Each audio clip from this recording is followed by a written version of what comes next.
Hi, I'm Kieran. This is ShelleyDuvallScream, and this week I'm going to be talking about the Irish film Citadel. If you saw my review last week, then you know that I was planning on talking about the Amityville Horror and The Conjuring today, but I had some issues with my on-demand selection and couldn't watch the two of them, so I did some searching around, trying to figure out what was good to watch on Netflix, and I came across the movie Citadel. This movie came out in 2012, and like I said, it's an Irish film written and directed by a man named Kieran Foy. I was very excited because he spells his name the same way that I do. The film stars Aneurin Barnard as Tommy and James Cosmo as the priest. This is more of a psychological thriller.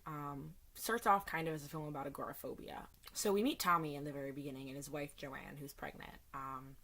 And they appear to be moving out of their apartment in this tall complex, and Tommy's coming up in the elevator and sees these kind of hoodlum young kids. He can't get the elevator door to open, and he watches them viciously attack his wife.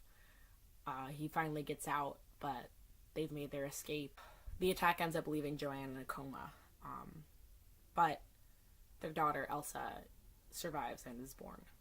So James is left raising Elsa on his own, and he's developed some pretty bad agoraphobia. He's very much afraid to leave his home and panics a lot. He's in a group trying to work on this, and he's told that attackers can see fear.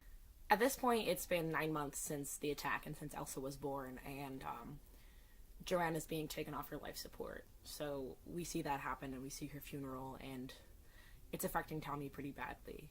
We also meet a nurse, Marie, who has been taking care of Joanne while she's been in the hospital, and see the relationship that's kind of built between her and Tommy over time.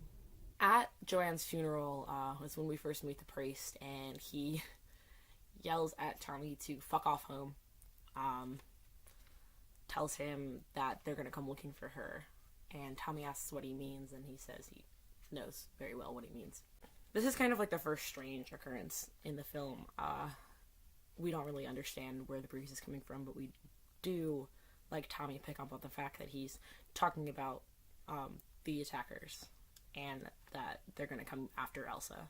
That night, Tommy is taking the bus home, but he just misses it, so he has to walk Elsa all the way back. And he's clearly panicking. He's very afraid to be outside. The neighborhood is very decrepit. But they finally make it home, and he locks all the doors. But later, he's walking through the house and notices that the door is open. So he locks the doors again. But not much later, he sees kind of standing outside and tapping on the door the figure of one of the kids who had attacked his wife. The kid breaks the glass, which is actually the only part of the movie that made me jump, and rushes into the house. He hits Tommy in the head with the door and rushes up the stairs, though really inhumanly quickly. It's kind of the first time we get a sense of these kids as really not quite human. Tommy comes to, runs up the stairs, sees his room is ransacked, so is Elsa's crib, and the window's wide open. And he's panicking and goes downstairs, but finds Elsa there, crying. So she's safe. This is really where Tommy's fear starts to escalate a lot. He's convinced that something is going on. He needs to talk to the priest. The nurse, Marie, really doesn't believe that any of this is happening. She thinks there was just a, run-of-the-mill break-in. But Tommy seems to know that something is wrong. This is kind of one of those interesting plays on, is he crazy or is he right?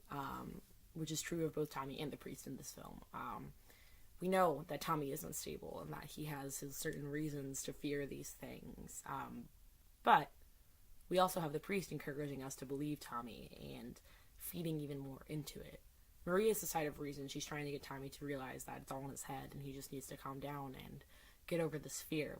But the more we see these kids and the more Tommy talks to the priest, the more we kind of believe him.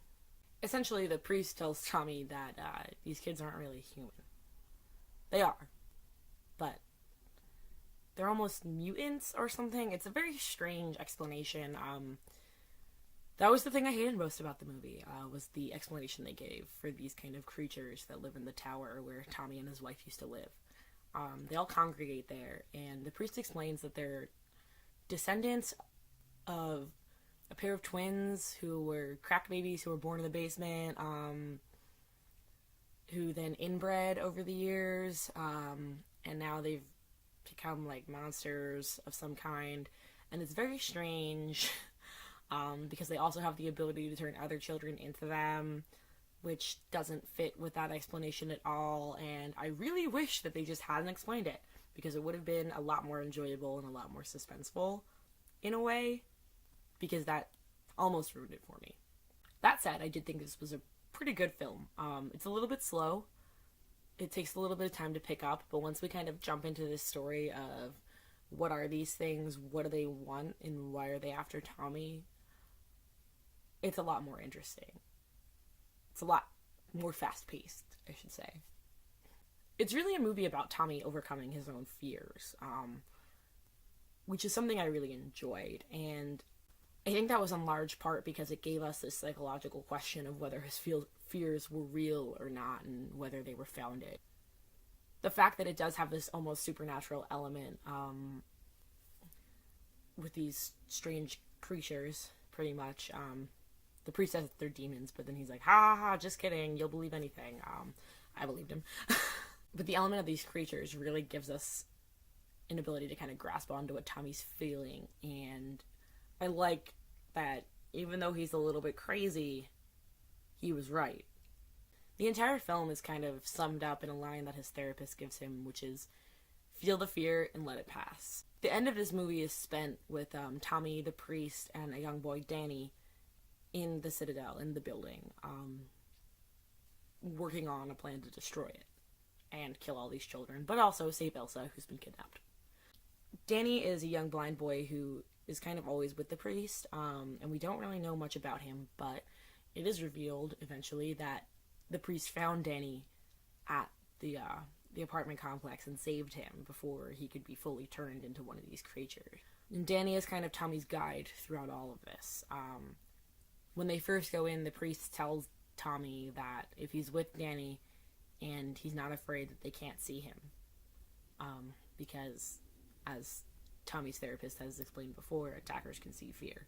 It's eventually revealed that Danny can't actually keep them from seeing him, and that he needs to not be afraid in order to do this. And as they climb up the tower, as they work through their plan and encounter these monsters, we do really see Tommy change.